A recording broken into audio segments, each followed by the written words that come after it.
Bienvenue à notre interview du jour. Nous recevons aujourd'hui le député Auguste Dago, député de Iré. Bonjour honorable. Bonjour.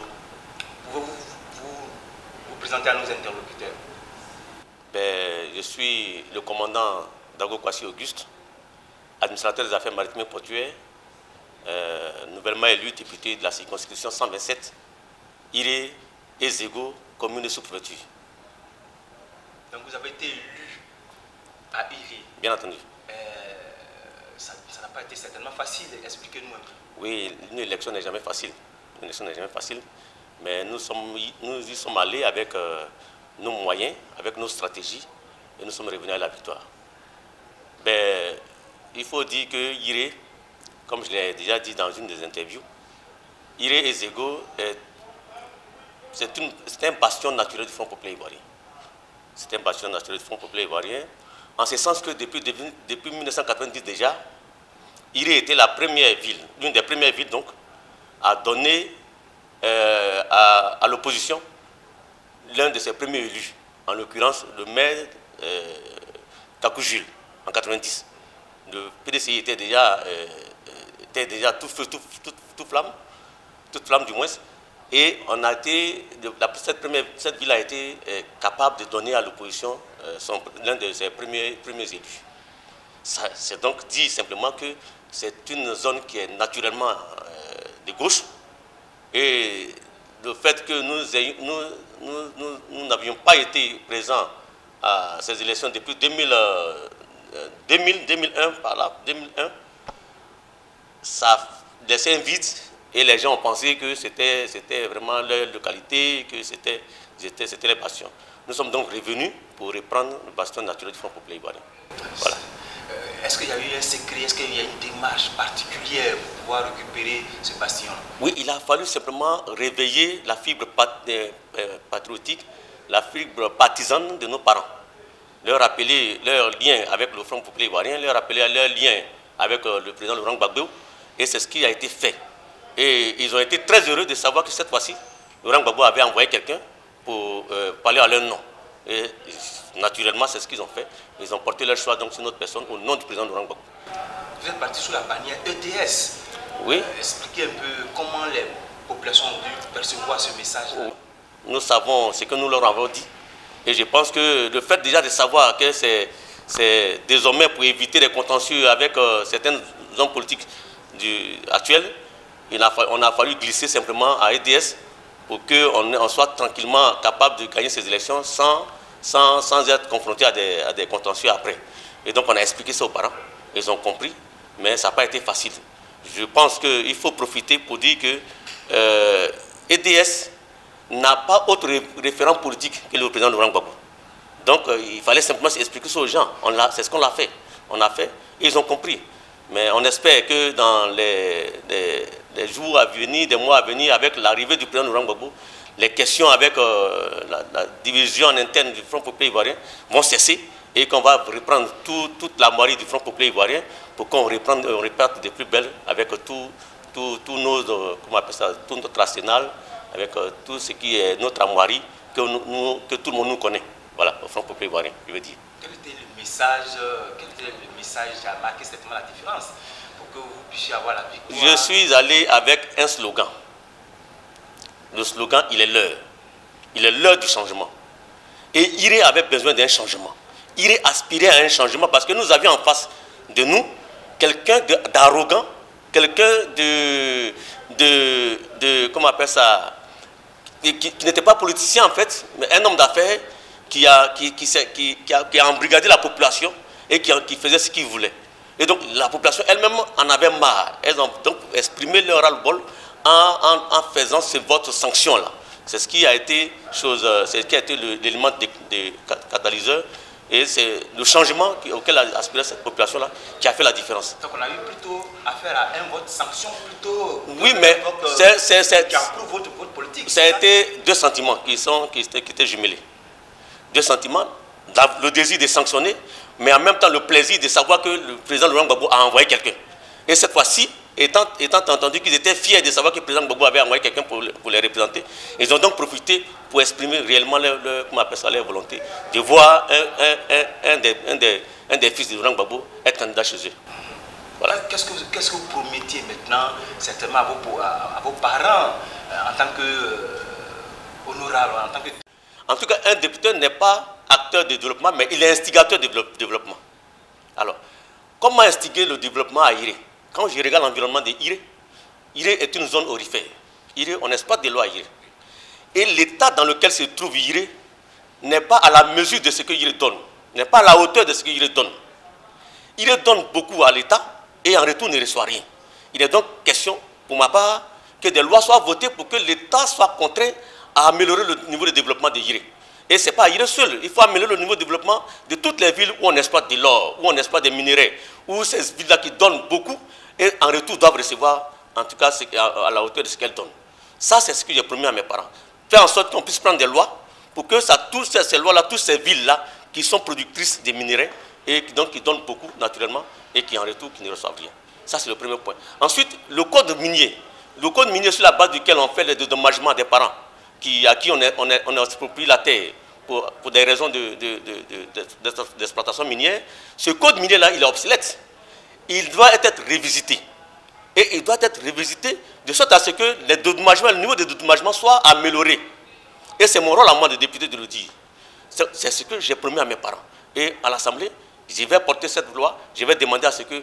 et là, on n'a pas besoin forcément d'une obédience pour qu'on puisse voir la nécessité ou l'importance d'une telle loi. C'est dans l'intérêt des populations et donc il est bon que une telle loi soit prise. Député Auguste Dagou, vous êtes, excusez-moi du terme, un célèbre anonyme. Ouais. Et puis aujourd'hui, vous sortez du néant, vous êtes député. Est-ce que vous pouvez nous parler un peu de votre parcours pour qu'on puisse vous connaître davantage? Oui, je suis un homme de l'ombre. Je suis resté longtemps dans l'ombre parce que je n'aime pas trop le bruit. J'aime le responsable de la jeunesse du Front populaire ivoirien, de la section universitaire du campus 1 de l'université de Bouaké, où j'étais étudiant. Ensuite, j'ai été coordonnateur de la section universitaire du Centre du Nord. Et après ça, après le congrès de la GPI 2001, nous qui étions contre Konaté Navigué, nous avons été brocadés, donc nous sommes restés en retrait. Et toutes ces années-là, après nous avons intégré la fonction publique, nous avons commencé à travailler. Mais nous avons continué le combat sans avoir un titre officiel à la direction du parti. Mais nous étions toujours là avec nos amis, les Kwa Justin, les Daï Nestor, on a continué à travailler. Et lorsque il y a eu la crise de 2011, le combat a été repris. Bon, les combattants, on les cherchait à pêle-mêle pratiquement. Vous voyez, donc c'est ainsi que Daï Nestor m'a fait appel en 2014 pour intégrer le bureau national de la GRPI. C'est ce que j'ai accepté avec plaisir. Et on a commencé à travailler. Je rappelle que j'ai été arrêté en 2012 pour mon engagement politique. Et en 2014, quand Daï m'a appelé, j'ai intégré la GRPI, on a commencé à travailler. Et j'ai été chargé de l'encadrement des sections du Lodge du Bois. Et dans ce cadre-là, j'ai donc mis pied chez moi. J'ai commencé à travailler chez moi pour redynamiser les structures du parti au niveau de la jeunesse, même au niveau des structures mères, pour que le pays soit réimplanté chez moi. Et c'est en 2018 que ce travail a été récompensé par le président, paix à son âme, le président Sangaré Aboudraman, qui nous a nommé à la direction du parti en tant que secrétaire national technique chargé de la politique maritime du Front populaire ivoirien. Voilà un peu le parcours. Et il est aujourd'hui couronné par mon élection à la tête de la députation à Iré. Félicitations. C'est dommage que vous puissiez dire. Mais on n'a pas d'informations, c'est la réalité. Toi, en prison, personne n'a accès à lui, on ne sait pas comment il se porte. Et je voudrais en passant lui dédier cette élection, cette victoire. Et c'est à lui que j'ai pensé, parce que c'est lui qui nous a redynamisé, c'est lui qui nous a communiqué sa haine, son envie de travailler, son envie de faire avancer le pays. Et je voudrais lui dédier cette victoire. Mais j'ai dit que nous n'avons pas encore d'informations sur quoi Justin. Si vous en avez, peut-être vous allez nous donner. Mais nous, en tant que nous de la direction du parti, nous en cherchons. Et nous demandons, c'est le moment de le dire, qu'on ne peut pas continuer de garder Kwa Justin en prison et tous les prisonniers politiques qui continuent d'être en prison. Il est l'heure que ça change, il est l'heure que ces prisonniers soient libérés pour décrisper un peu l'atmosphère politique de la Côte d'Ivoire. Vous voyez les événements qui se déroulent actuellement en Côte d'Ivoire, que chacun regarde ce qui se passe, chacun tire les leçons de ce qui se passe. Mais il faut que la Côte d'Ivoire a besoin de paix, la Côte d'Ivoire a besoin de tous ses enfants, la Côte d'Ivoire a besoin de retrouver une dynamique de paix, de tranquillité. Et donc c'est le moment, on demande à toutes les autorités qui ont en charge de ces dossiers-là de faire en sorte que ces prisonniers politiques soient libérés pour qu'on retrouve un peu une ère de tranquillité et de liberté dans ces pays-là. Ok, d'accord. Honorable, mais je vais répondre sur la question. Je veux dire, est-ce que vous avez fait des démarches dans ce sens? Est-ce que vous savez au moins où se trouve? Est-ce que vous avez déjà fait des démarches et que vous avez été certainement confronté à des difficultés? On se dit que vous n'avez aucune information sur l'état de santé ou même la vie de quoi Justin, moi ça m'inquiète un peu. Oui, mais il y a l'avocat Dadié qui est chargé de la question. Certainement qu'il continue de mener ces actions qu'il faut judiciairement. Mais moi, je dis particulièrement, au niveau de la direction du parti, moi, je n'en ai pas. Peut-être d'autres en ont, mais moi, je n'en ai pas. Voilà. Peut-être M. Dadié, il va vous en dire plus, mais moi, à mon niveau, je n'ai pas d'informations sur... Et ça m'inquiète. Ça m'inquiète. Ça fait plus de 194 jours qu'il est en prison. C'est beaucoup. Pour beaucoup. Et si d'autres ont été libérés, je ne sais pas pourquoi est-ce que, pour la même question, d'autres continuent d'être maintenus en prison. Voilà. Ok. Honorable, vous avez, sous la bannière certainement du FPI ou peut-être de EDS, condamné le 3e mandat du président Ouattara. Bien sûr. Vous n'avez pas reconnu ce mandat. Bien sûr. Et contre toute attente, vous allez à une élection qui l'organise. Est-ce qu'il n'y a pas un souci? Oui, mais l'élection présidentielle est totalement différente de l'élection législative ou bien locale. L'élection législative ou bien locale, elle est plus maîtrisable. Vous comprenez? Elle est plus maîtrisable. C'est un rendez-vous entre un peuple et un candidat d'une localité. Oui, mais au moins, au plan local, ça se maîtrise. Vous voyez, la raison, c'est qu'on a été candidat et puis on a exigé que les conditions soient réunies pour qu'on aille tranquillement, nous tous, aux élections. Et ça a été fait, on a gagné. Vous comprenez? Si c'était une question nationale, ça allait prendre notre envergure. Vous comprenez? Donc c'est pourquoi je dis qu'il ne faut pas toujours confondre l'élection présidentielle avec l'élection locale. L'élection locale, c'est toute une autre réalité. Et c'est pourquoi je dis qu'il faut aller à ces élections-là. On est allé à ces élections, nous en sommes sortis avec des députés. Tant des députés EDS comme des députés coalition EDS, PDCI et comme des députés PDCI. Voilà, c'est un gain à ne pas négliger. Et le peuple avait besoin de ça. Vous voyez? Donc pour nous, il ne faut pas confondre les choses. Voilà. Quel commentaire faites-vous des contradictions internes des personnes même qui ont des voix qui portent, qui n'ont pas apprécié que le FPI parte aux élections législatives? Simone Gbagbo, par exemple. Elle a sa position, elle. C'est sa position. Au FPI, c'est la liberté d'expression. Et chacun donne sa position. Mais quand le comité central ou bien la direction du parti a donné sa position, c'est ça qu'on suit. Est-ce que vous comprenez? Nous sommes organisés au FPI. Donc elle a donné sa position. On ne peut pas lui dire pourquoi est-ce qu'elle a donné sa position. Voilà. D'autres aussi ont exprimé leur position et la majorité a décidé qu'on aille aux élections. Je n'ai pas de commentaires d'autres à faire. Quels sont les rapports ETS, FPI? Est-ce qu'un jour le FPI va la mer va repartir certainement vers le ruisseau ou bien c'est le ruisseau qui revient vers la mer? Je vous ai dit tout ça, ça va se régler quand le président Laurent Gbagbo va arriver. Le président Gbagbo vient quand? Il vient, mais je vous ai déjà dit, on a dit annoncé le 15. Nous sommes aujourd'hui au 18. Oui, mais on a annoncé ça après la fin du mois de mars, n'est-ce pas? Voilà, donc attendons, le président Gbagbo viendra. Nous sommes aujourd'hui au 18. Oui. On a annoncé le 15.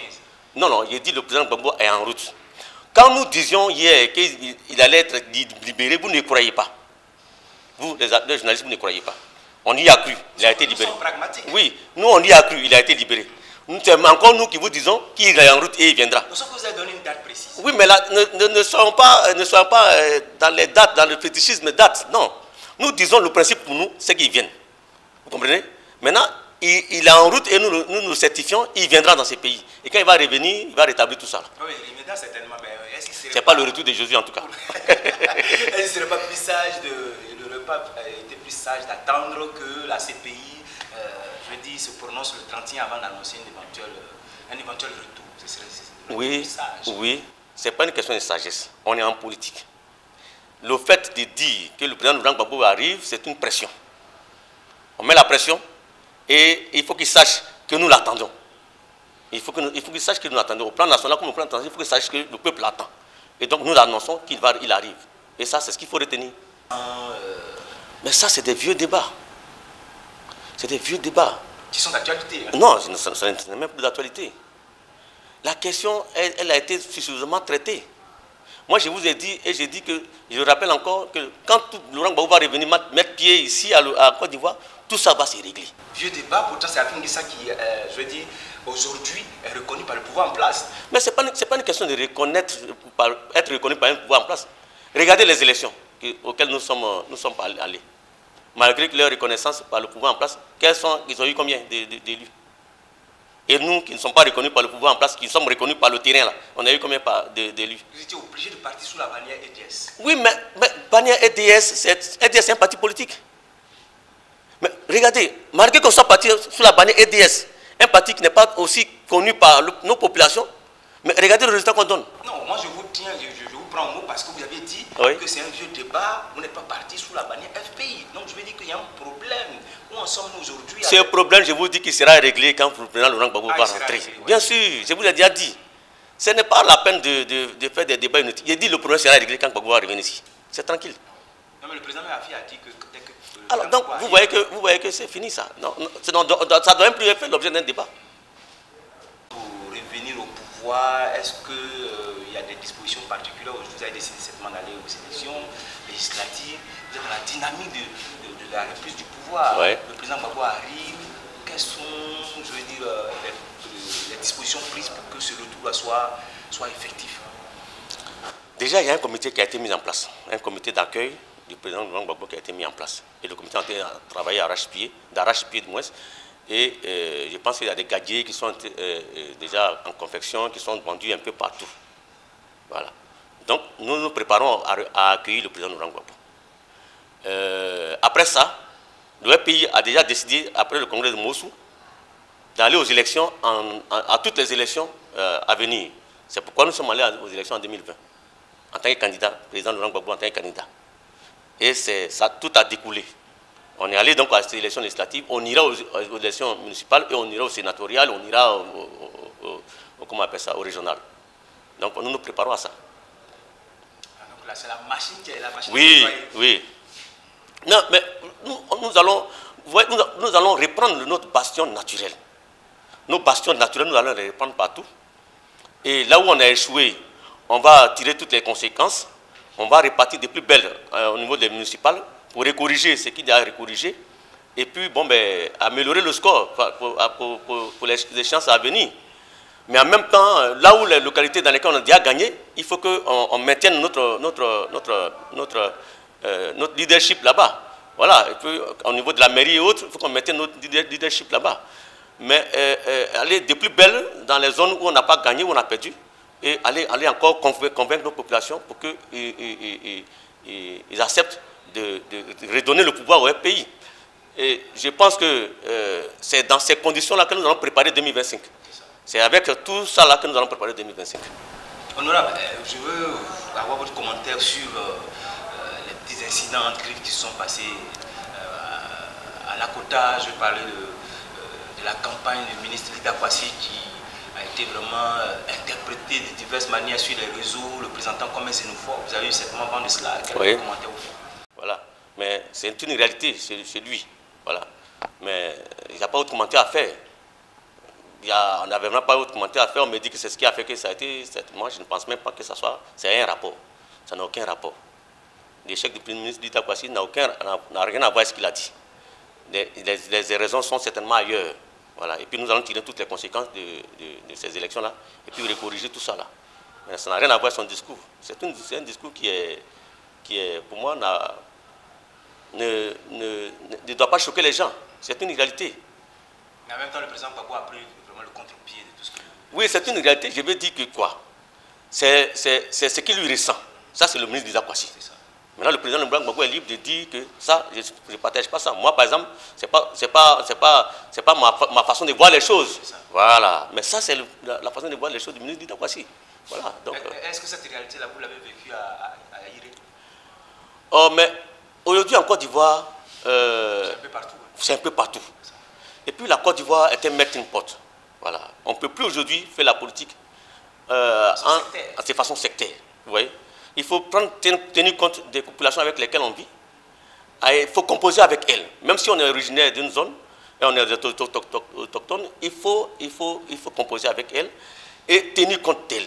Les prendre de notre côté, les amener de notre côté, de sorte à ce qu'elles se reconnaissent dans notre politique que nous faisons, dans nos idéologies.